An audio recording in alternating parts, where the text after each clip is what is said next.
नाज़रीन, आज़ाद कश्मीर को लेकर इंडिया की जानिब से बहुत सारी खबरें सामने आ रही हैं जिनमें कहा जा रहा है कि इंडियन आर्मी पाकिस्तान से कश्मीर वापस लेने के लिए तैयार है अगर इंडियन गवर्नमेंट ग्रीन सिग्नल दे तो।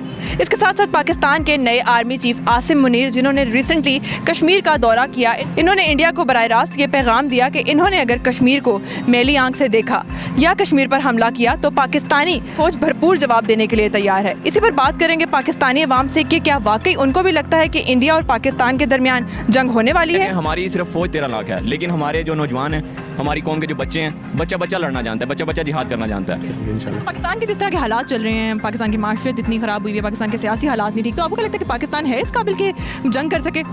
कर सकता है। हमारी फोर्सेस प्रिपेयर्ड हैं। हमारी फोर्सेस जो हमारे हैं ना agencies 196 around I think countries हैं, उनमें से हमारी एजेंसी का पहला नंबर है। तो अगर हम जाएँ वहाँ से कश्मीर छीनने के लिए लड़ाई करें, ठीक है, आर्मी भेजें, लड़ाइयों के दरमियान में कश्मीरों का नुकसान है, वहाँ के लोगों का, हम